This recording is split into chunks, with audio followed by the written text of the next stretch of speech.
Okay, so I'll return to some of the points and issues I raised in my last lecture a little later in this one, but I want to pose the topic of today's lecture by pointing out a very striking yet completely undeniable feature of scientific inquiry. And I raise this feature only because it's with scientific inquiry that humanistic inquiry is usually contrasted along the lines that I briefly mentioned last time, which is that humanistic inquiry, that is to say inquiry about the study, inquiry into the nature of societies, and inquiry in the form of analysis and criticism of literature and art, are so suffused with normative and evaluative and considerations, norms and values, that talk of truth, on the face of it, according to many theoretical doctrines, is not suitably applied, the concept of truth, to these areas, whereas it is suitably applied to the propositions of natural science. That's a very standard understanding. And I want to, so the reason why I'm starting with this feature of natural sciences is in order to try and undermine that way of thinking. And so the feature is this. From the point of view of natural scientific inquiry, one cannot have regret if something one believes turns out to be false and is replaced by some other belief. I'll repeat that. From the point of view of natural scientific inquiry, one cannot have regret if something one had believed turns out to be false and is replaced by another belief. Now, I can hear the protests. Of course I can. I can regret that I've said something false or believed something false. Or I can... Here's a very interesting example that a very elderly person once told me. She said, I really regret that my belief that the earth was flat turned out to be false, because I felt more cosmically at home when I thought the world was flat, that the earth was flat. I just felt safer and more cosmically at home when I thought that was a very fascinating thing to say. But it isn't a counterexample to my point, which is you cannot feel regret. From the point of view of natural scientific inquiry, you cannot feel regrets of these kind, if there's something false. So why do I insist on this despite having told you of two kinds of regrets? And the answer is, people are not paying attention to what I'm saying. I'm saying from the point of view of natural scientific inquiry, I can't have these regrets. So from the point of view of natural scientific inquiry, I can only applaud the fact that I've gotten to come to have a new belief, which is true, rather than and detected something false. So you were missing the point if you say, yes, I can feel regret. You're just missing the point. It's almost tautological, what I'm saying. So it can't be false. From the point of view of such inquiry, it can't be a matter of regret. Now, the reason why I say this is not because it's so obviously true, and it would be misunderstanding to think that it's false and that there are regrets, but I'm not just saying it for that reason. I'm saying it because what I want to do is put science in its place. That is, when I say from the point of view of natural scientific inquiry, I can't feel regrets when something. Another way of saying it is, that point of view is just a very narrow part of life. We have an enormously large number of a large set of points of view on the world. Many points of view on the world. The natural sciences of the inquiry is a very, very narrow point of view on the world. We abstract away from all the multiple rich angles we have on the world and take up this project of explanation, prediction, and so on and so forth. So I only start this way to say something which cannot be denied without being misunderstood. Only, not just to point to an obvious truth, but to put science in its place. That it is a narrow angle on the world. We have many other angles on the world, and all those regrets are from those other angles we have on the world.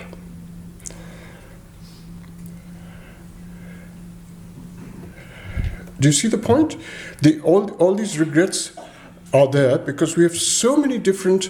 We want comfort zones. We want to feel safe. Right? We want to feel proud and not shown to be refuted and false. That's why we have those regrets. But those are different angles on the world we have. So science abstracts away from all the rich angles we have on the world and does its very narrow kind of inquiry of explaining and predicting. So, okay. So, so now, what I'd like to do is to say what the relationship exactly is between these richer points of view on the world from which we feel all these regrets and what we do when we take a much narrower angle on the world, which is disinterested, not susceptible to regrets, and it's disinterested inquiry, right? Detached, disengaged inquiry. That's at least the ideal of natural science.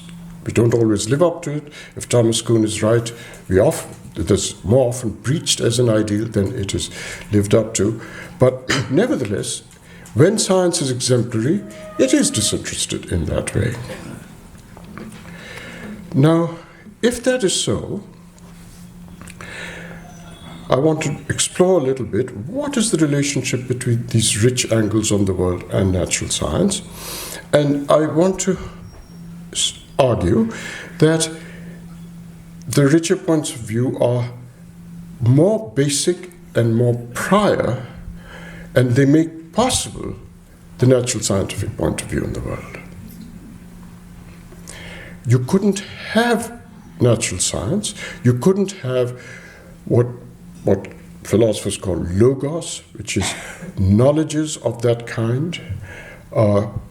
You couldn't have, I've argued in my last book, you couldn't have the concept of law, you couldn't have the concept of moral principles, you couldn't have political institutions and so on and so forth without a whole background.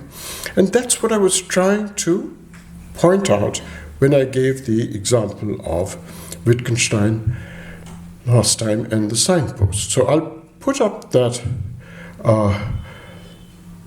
diagram again, just so that I can make an appeal to it for things I want to say.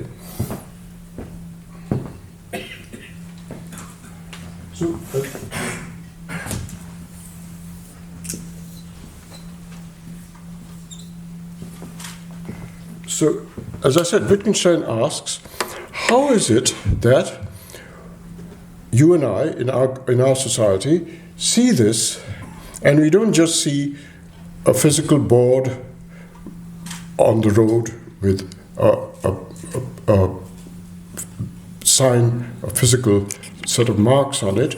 We see meaning. We see normative directedness. We see a norm saying turn left. We just see the meaning directly. We don't interpret anything. We don't say, okay, here is a wooden board with a mark on it. How shall I interpret it? No. You and I just see meaning.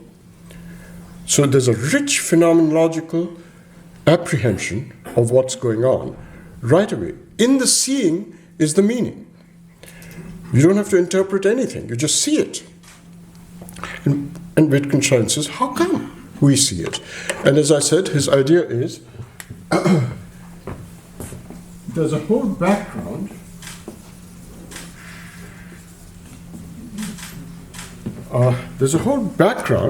of culture, practices, non-discursive phenomena, not necessarily propositional phenomena, not necessarily explicit laws, rules, norms, or anything, social memories, a whole history of culture, practices of various kinds.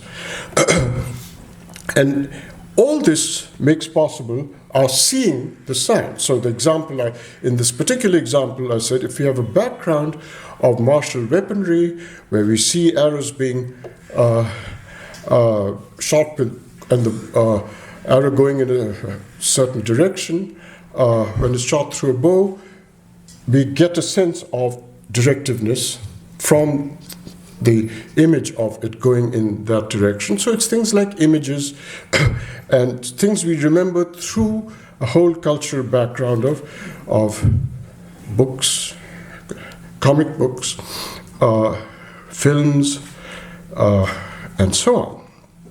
All that makes possible the immediate, non-interpreted, perceptual apprehension of the meaning and norm. Okay, so having put that in its place, I want to take up an anomalous person. So, as I said, somebody from a different culture, which didn't have martial weaponry of bows and arrows, and my example was if an arrow was just there for decorative purposes, they might not see this. They might have to interpret it and say, what is going on with this on this board, right? It's only we who've been brought up in a culture where we know of martial weaponry and see the direction of the bow and arrow that we can immediately see this. Somebody who's from a different culture might not. So that's a very important fact about how forms of life, as Wittgenstein put it, or social practices, cultural memories, collective memories of that kind, make possible the apprehension of norms and rules and so on in the foreground. And they make possible science in the foreground. All of this rich background of culture makes possible the logos-oriented knowledges in the foreground. Now, what if somebody in our culture failed to see the arrow as saying turn left? So let me call this person the anomalous member of our group. So one of us says, what is this sign? He doesn't see it immediately. So what is the sign? He's somehow fallen through the net. He's not getting it. All right? So now ask the question, how shall we think of this person? He's part of us. He's been brought up in this culture. He's just somehow slipped through the net. He's not getting it. He's standing there scratching his head while we're all turning left. And he's saying, what shall I do? What shall we say about such a person? Now, I think this is a very good way of raising the question about the relationship between individual and society. To consider such an anomalous figure. And one way to respond to this person, there are passages in Wittgenstein where he tends to say this kind of thing, which I think is a disastrous spoiling of his own insight. One way that often people respond to it is to say, well, if there is such a person and he's not getting it, all we can say is, this is how we do it. Just shape up. So you just lay down the law. You say, this is how we do it. That ruins Wittgenstein's insight of that is not the relationship between individual and society. When the whole point, the whole brilliant insight of a background making possible apprehension of elements in logos, fully discursive, propositional, normative phenomena, the whole point of that is that you don't come foreground the social. You don't say, this is how we do it. Its work is being done by the background. You don't bring it into the foreground and say, this is the law, this is how we are. You don't do that. That's for the social to tyrannize the individual.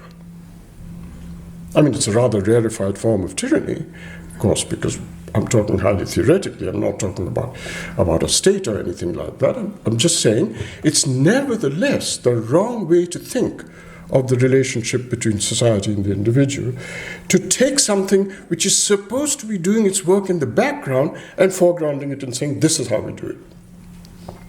It's basically, for those of you who are philosophers,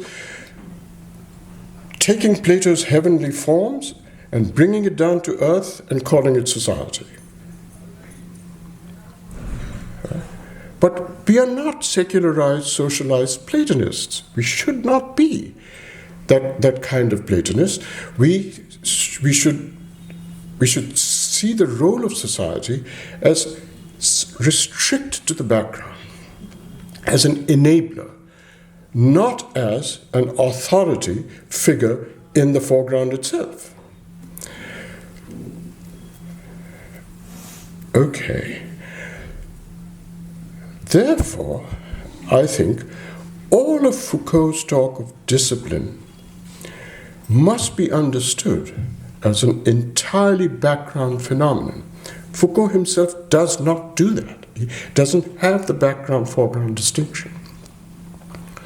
So very often amongst all these post-structuralist theorists, there's a tendency to see the notion of a discipline, whether it's a discipline like philosophy or economics or history, it cannot do its work by dictation of norms. Its work is done only in the background. And that's not always how Foucault and Bourdieu and all see it, but nevertheless, I think this is how discipline works. Discipline is not authority of any kind. All right. So the relationship between social and individual should not be marred by bringing the social into having a foregrounded role, is the point. Okay, I'm now ready to ask the question of today's lecture. How can we use this point that I've been making to... Well, maybe let me just say one more thing before I raise the question about criticism of literature and art and humanities. One more point. If we don't just thump the table with this is how we do it, when we have such an anomalous person, what else might we do? How could we deal with such a person without the authoritarian bringing forward the social and saying this is how we do it? How can we give a response to this anomalous figure to bring him into our own, as it were, by still sticking with this background social role? And the answer is very simple. We do it by looking somewhere in the background, which is less obvious than the martial weaponry and so on and so forth, and getting the person to see the point still within the background. So, for instance, the example I gave in the written lecture I sent Alok and Kalpana is, you might say, for instance, do you see that boat? Do you see that the boat has a shape of this kind, like an arrow in front, and there's a flat thing at the bottom? And do you see that the boat moves forward in the way that the arrow moves forward, where there's a pointed end? And so you see that, therefore, the connection between the image connection, the image similarity between the boat and its direction of movement and the arrow shape, which is the same shape and the direction of movement. That's the kind of thing you do. You restrict your enabling cultural role in the background by pointing to some other place in the background, which is not the obvious place in the background. That's what it is to stick with the right understanding of the relationship between the social and the individual, that you give that kind of response to the anomalous figure. Okay, now we're ready to ask the question, what has this got to do with the criticism of art and literature? Now, the criticism of art and literature is the richest, some of the richest human activity and angles of our relationship to the world that we possess. I feel impertinent saying something very, very simple and singular about it. I have no desire to simplify or detract from the extraordinary richness of the ways in which we approach art and literature. There are all sorts of ways in which we come to say, a painting or a sculpture or an installation or a poem or an epic. But since my topic is truth, and I'm looking for ways to restore against all the theories I mentioned last time, the place of truth, and say why it's so natural to think of truth as having wide scope, even in these areas of study of society and literature and art and so on. I'm just going to focus on a very specific kind of criticism. There are lots of kinds of criticism. I'm going to focus on a very specific kind of criticism, which I believe cannot go away despite all the other interesting things that go on in art and criticism. So here's my thought. My thought is that one way to think of one sort of thing, which is truth-oriented, that a literary critic or an art critic does, is to see the person she's addressing as the anomalous figure in our society. Writing as if one is addressing the anomalous figure in our society. Right? And why anomalous? Why should we see literary criticism and art criticism as dealing with anomaly? Well, because literature and art isn't like logos. It isn't got reason. It isn't doing prediction and explanation, etc. So let me come to this by, for instance, asking you to think of the difference between literature and art and illustrative examples through, say, cartoons or pictures or paintings in a psychology or a sociology textbook, or narrative examples in a sociology or psychology textbook. What's going on?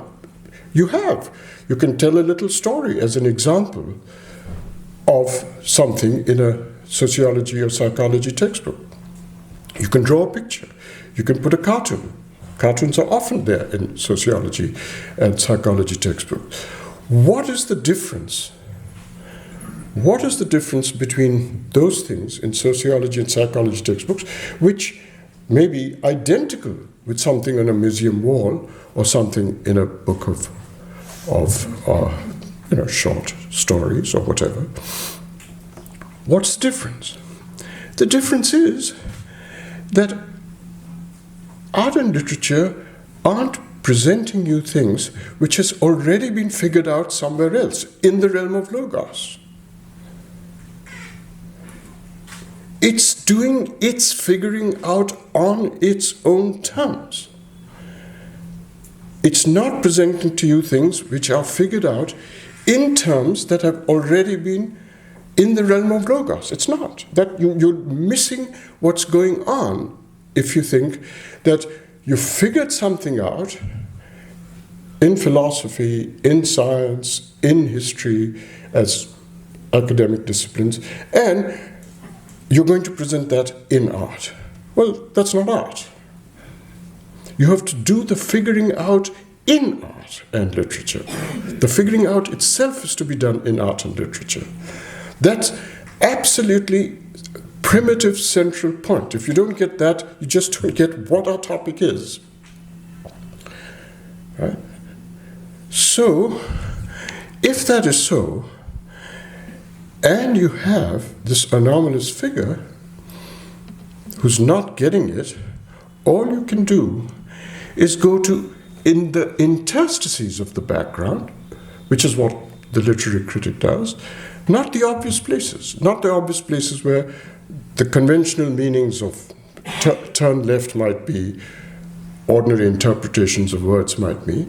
You go to the interstices of the background to usher the reader, the critic does that, to usher, in the social background, in the cultural background, in the collective memories, social memories, practices, etc. You go to the interstices to get the reader to see what is there in the work, artwork or literary work. Right?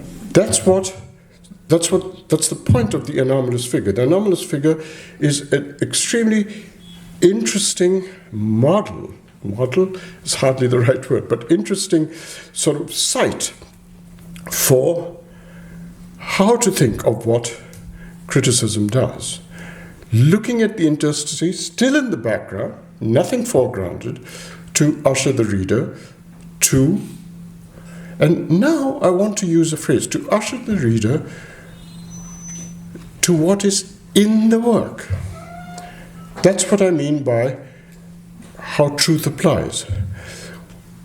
In this aspect of criticism, it ushers the reader to what is there in the work.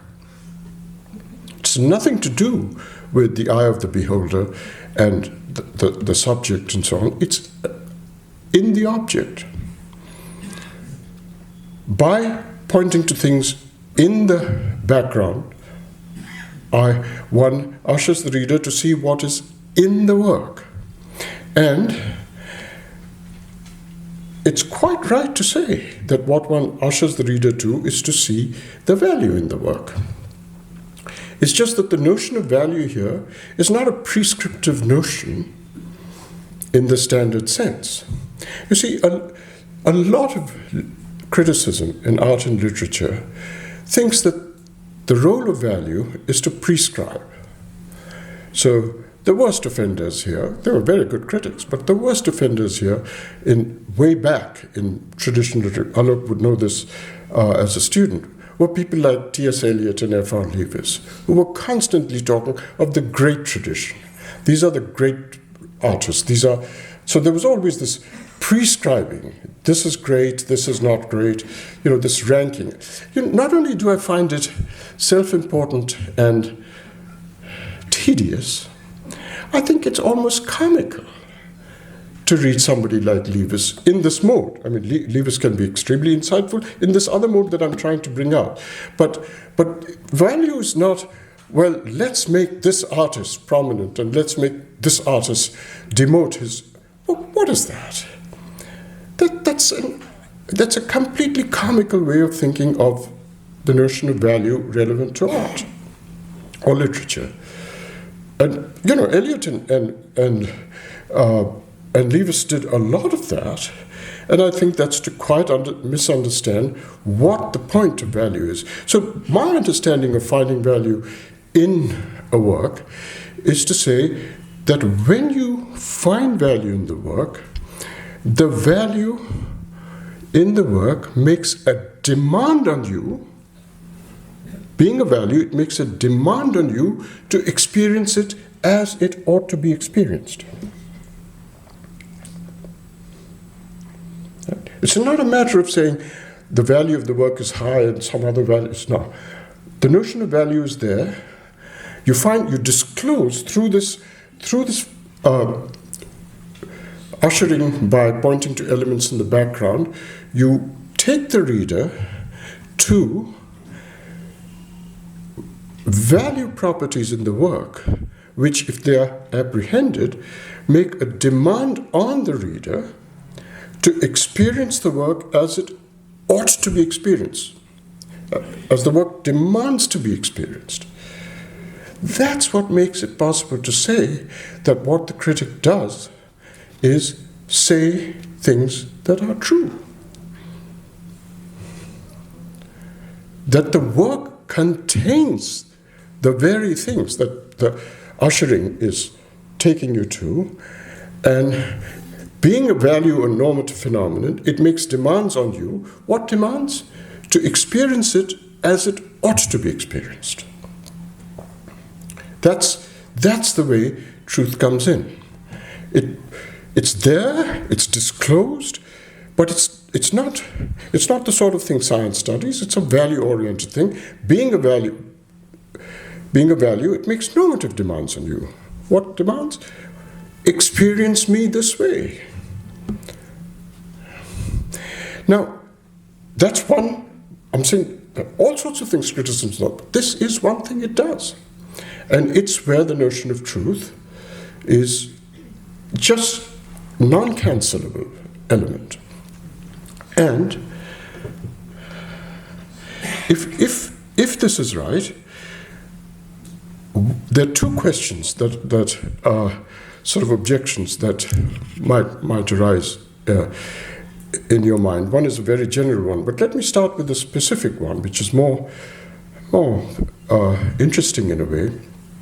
And see, very often people in aesthetics worry about the subjective element. What I've tried to show is that the notion of truth applies because there's value in the work is disclosed, and the subject only comes in as being demanded to experience what is there in the right way. But there's a great tendency in us to think that so much of the experience that I'm talking about is not object-oriented, demanded by the object, but the experience is a very subjectively felt thing. You can't leave out the phenomenological subjectivity of the experience. And that's what seems to be missing in what I'm saying when I say you've got to experience it as it ought to be experienced, because it's there, the property in the work. But I don't think that affect, emotion, which is the standard thing, Aristotle talked of pity and fear, everybody talks of affect, emotion. I don't think these things are subjective phenomena in the sense that would spoil what I'm saying. They're not. They are subjective, but I want to say that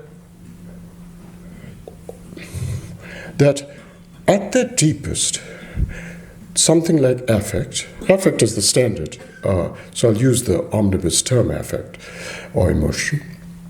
it's not just in the Western tradition. The whole notion of rasa is absolutely central, the notion of affect and emotion in our own tradition, aesthetic traditions. So I don't believe, and I keep asking my colleague Sheldon Pollock, and he says that there isn't such a thought in our traditions, which I find barely credible, but since I'm not a scholar, who am I to quarrel with him? But here's my thought. I don't believe that affect is in any way spoiling the point I'm making. So let me say how I think of something like affect or emotion, to say why. So take something as simple, much more complicated things, but I'm going to obviously have to keep things simple. Take something like anger. Now, I think that anger, a lot of occurrences of affects like anger, say, are not subjective in a way that spoil what I'm saying. Because it's quite wrong, I think, to think of anger as follows. So suppose one way to think of anger, and I think it's the much more standard way, is to say one believes something. Let's say, I believe that somebody's done me harm. And the belief is all in place. And then my anger wells up. Right? So I have the belief first. It's a belief about the world. Ajay has done me harm. And I come to have that belief, and I have the affect of anger. That's how I see things. I come to have the belief that Heathcliff is a sort of shit, and I come to have an anger welling up. I'm talking about the Wuthering Heights protagonist, who is a shit.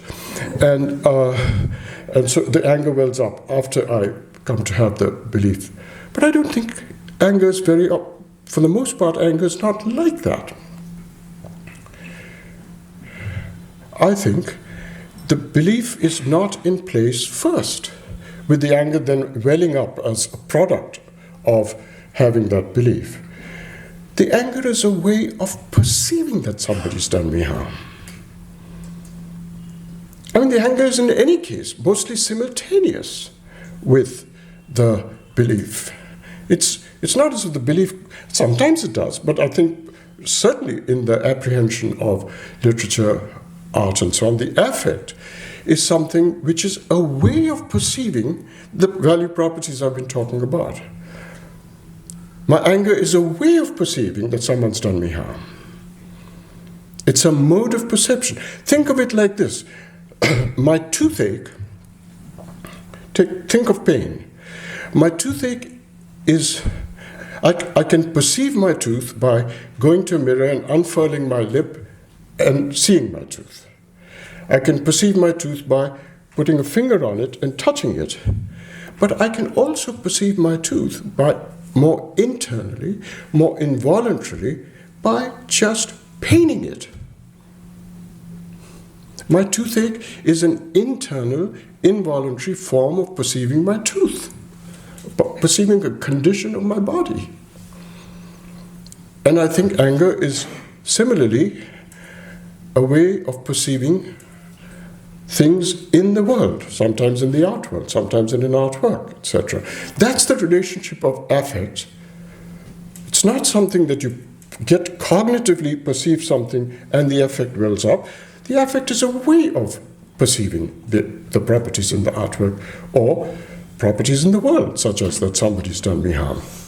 So I don't believe that one should think of affect as in any way an obstacle to the kind of object-oriented, truth-oriented conception of disclosure of properties to be aptly experienced that I'm talking about. Okay, I want to raise another more general objection that is everywhere raised by philosophers, which I find completely unconvincing, but it is so rampant among philosophers that I would feel incomplete without having said something about it, and that is that there is a very widespread view that there are very good reasons to think that the predicate is true only applies to the propositions of natural science, and it doesn't apply to things which are normative, evaluative, and so on and so forth, as I've been trying to argue. There's a very widespread, and it's influential, and you can see that it's sort of intuitive, so let me present the most sophisticated form of argument for it, which is by a brilliant philosopher, Bernard Williams, and also by Hilary Putnam, and I want to present it because I think it's very important, partly because it brings out something about the notion of genealogy too. Here's what Bernard Williams gives as an argument for saying that only the propositions of natural science can be said to be true or false.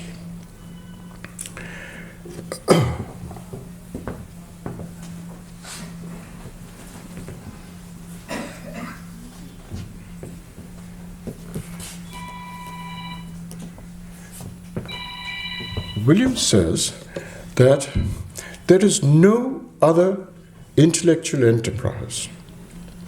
There's no other intellectual enterprise that has the following property. And if you don't have this property, you're not tracking truth. And the property he mentions is that it's only in natural science that there's an accumulation of outcomes or results that converge on something.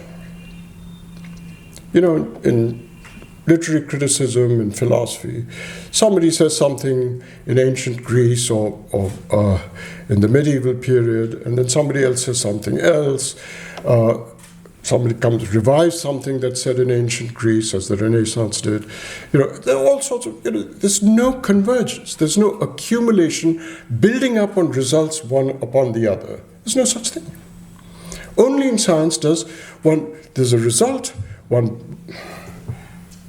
you have a result, you build on it to get a result that incorporates that in something else, you build on that, you get something else, build on that, and so on. And so there's a convergence.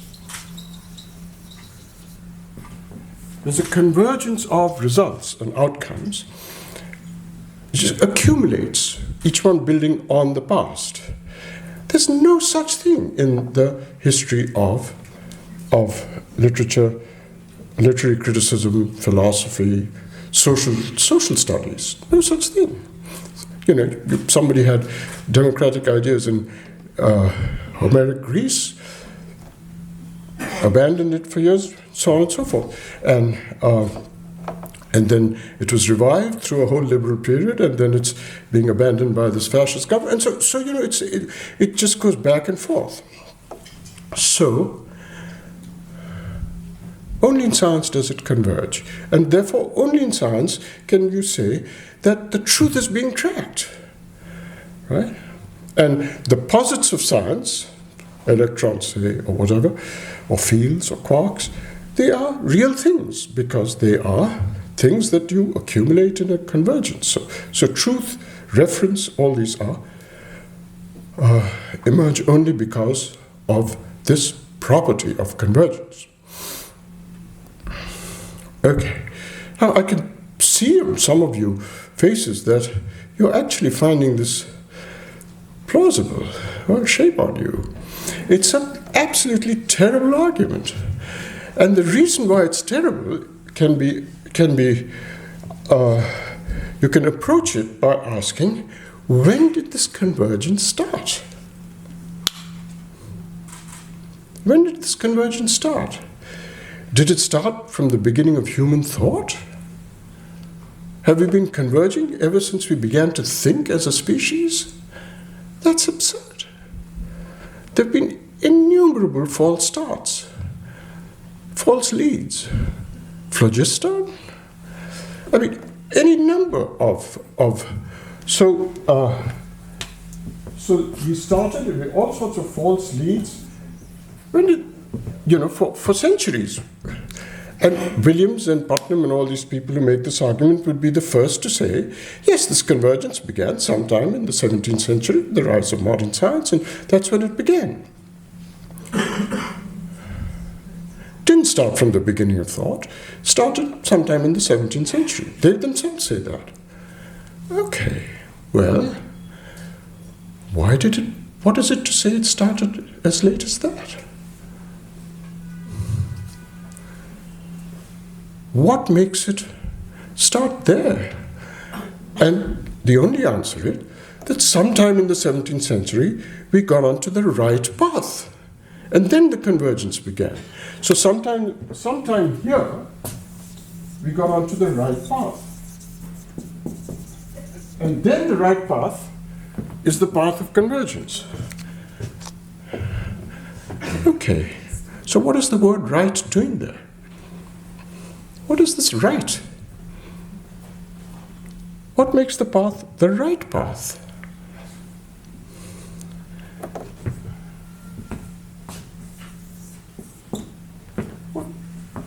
What is this word right?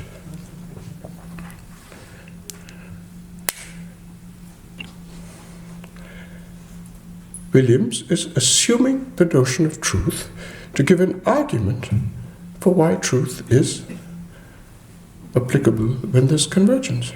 He's taking for granted what he's supposed to be proving. He's using the very notion he's supposed to be establishing through the notion of convergence. He's presupposed it. How on earth is it an argument to prove something when you've presupposed it in your argument? Truth is not something that truth is sui generis. It's a natural way of talking.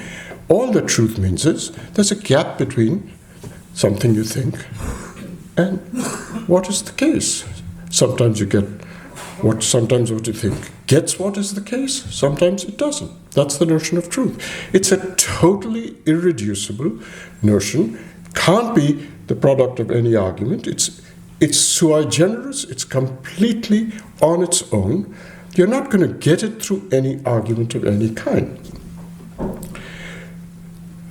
I hope the argument that I'm giving, the counter-argument I'm giving is clear.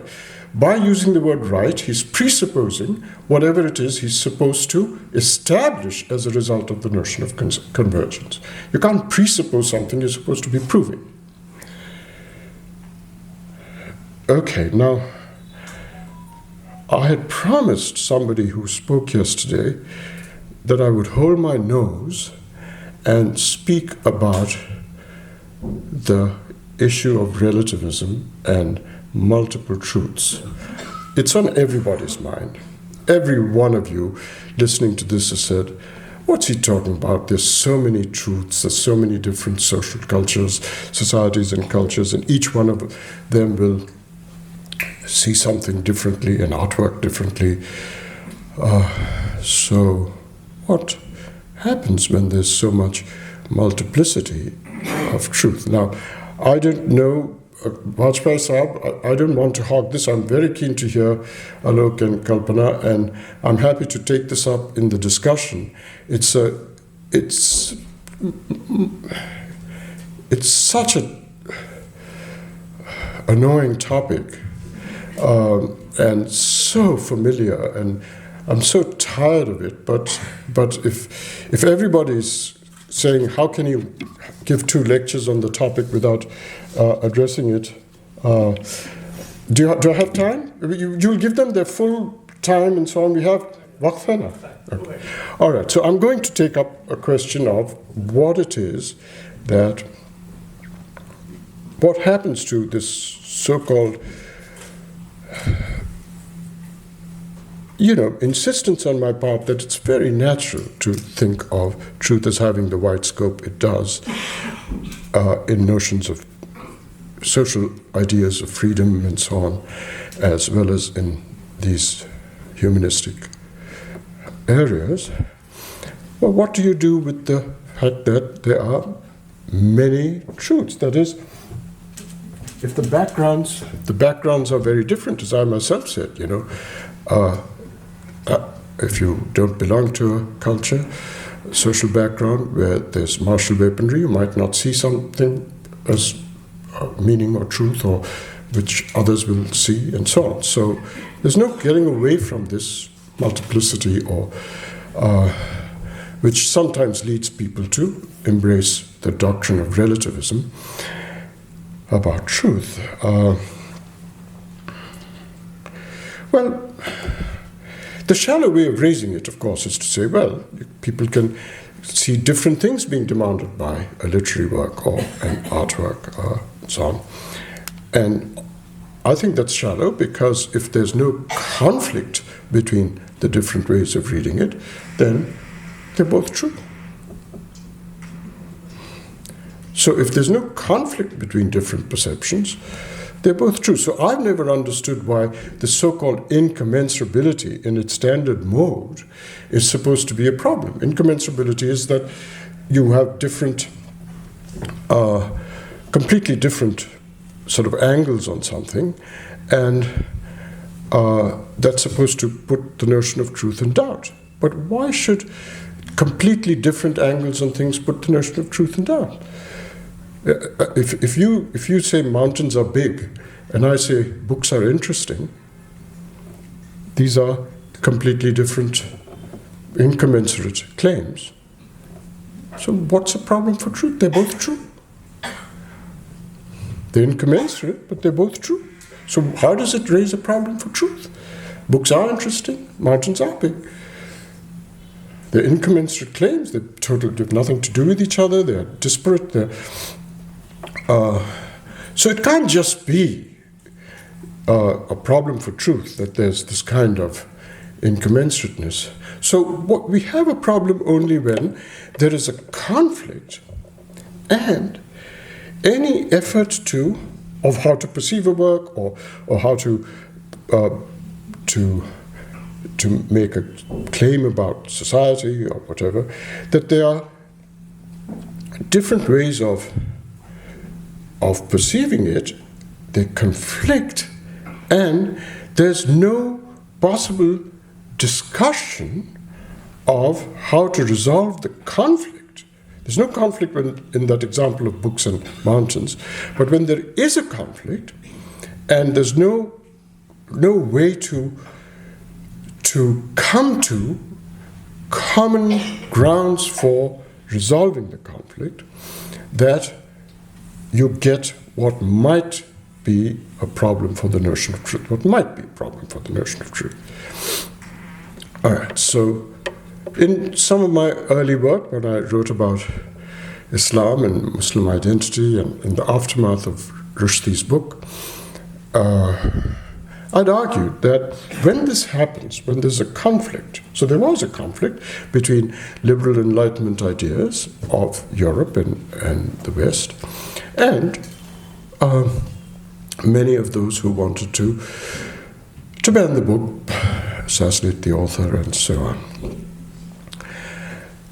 And it didn't seem as if this... So the conflict was there. One side wanted to ban the book, one side was thumping the table with free speech. So there was a conflict, and there didn't seem any resolution, because each point of view, as it were, was enclosed in its own set of commitments that weren't speaking to each other. So there was no give between the two. Now, this might lead one to say, well, if I'm in this point of view, I simply have to, the truth is relative to my point of view, and your truth is relative to your point. You would say that of your truth. I don't think you can say that. First of all, this is not I don't want to rest with this point, but I don't think you can say the truth is relative to my point of view, because you can only say that if you've stepped out of your point of view. And where have you gone if you've stepped out of your point of view? That is, if you say the truth is relative to my point of view, you must be in a position which is outside of your point of view and saying that truth is relative to it. Well, where are you standing? You can't have it both ways. You can't say your perceptions of truth are within a culture and so on, and say that you are a relativist, because to say that a relativist means you're not within your culture. You're standing somewhere in Mars or whatever, some transcendental Archimedean point, and there is no Archimedean point. That's what we already established in our talk of Hegel regards Kant last time. So you can't, relativism is not a stateable doctrine. By your own lights, you can't state it. You see, the great thing about what Hegel pointed out is it undermines both Kant's universalism and this relativism.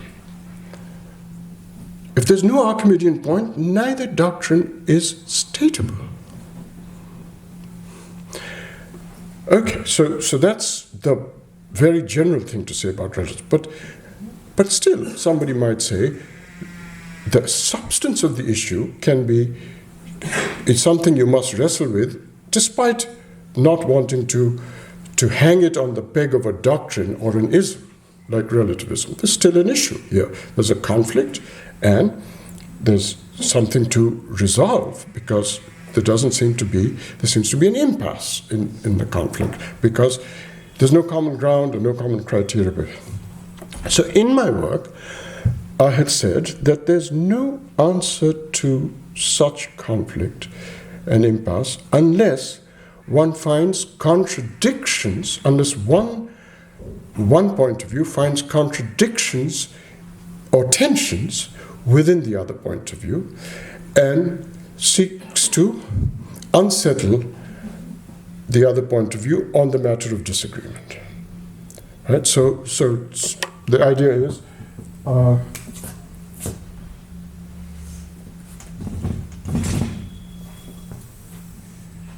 you have 2 points of view, and they've disagreed on this proposition, P and not P, ban the book, free speech or whatever, and if both sides are completely consistent points of view, if they're completely consistent points of view and coherent points of view, if there are no tensions or contradictions on either side, then you're stuck, right? If there are tensions and contradictions in either side, then the other side can say, see, you believe this, but it's in tension with something else you believe, etc., and so you can use it. But if both sides are coherent and consistent completely, and one believes P and the other believes not P, there's what you might think is going to be a case of the substance of relativism, even if you can't say it. Well, we are not monsters of consistency and coherence. Rational automata might be like that, but we're human beings. We're not monsters of coherence. There are tensions in our thinking all the time. But someone might say, yeah, there are tensions, but they're not tensions that speak to the disagreement between P and not P. So we grant you that we're not monsters of coherence and consistency, but there are no contradictions and tensions that address the disagreement over P and not P. Is that what people think is the real difficulty for truth? That you've got inconsistency, you've got conflict about what is true. Well, I think what's very interesting here is to invoke Hegel once again, because what Hegel points out is that subjects, such as those who disagree there, are always in history. Subjects are not consciousness, Geist, if Hegel is right, are not just subjects to be synchronically conceived, like snapshots in time. Subjects are in history. So for him, Geist or consciousness, or what you and I would call subjects beliefs and points of view of that kind, are always in history. So I'm going to represent Hegel here. We have a concept, subject dash in dash history. That's an unbreakable predicate. It's an unbreakable term. You can't remove the hyphens. You can't remove the hyphens. It's a complex notion, subject in history. Right? That's Hegel's point. And when you have that, Hegel's point is tensions and contradictions may always arise as a result of being in history, because history may introduce contradictions and tensions. That's Hegel's one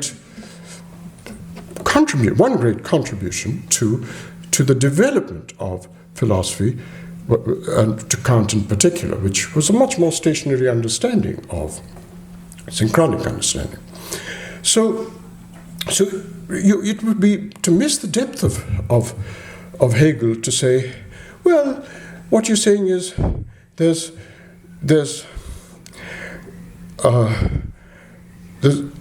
relativism now.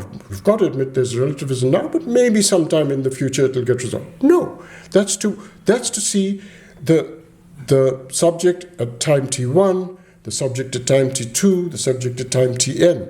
That's not what Hegel is saying.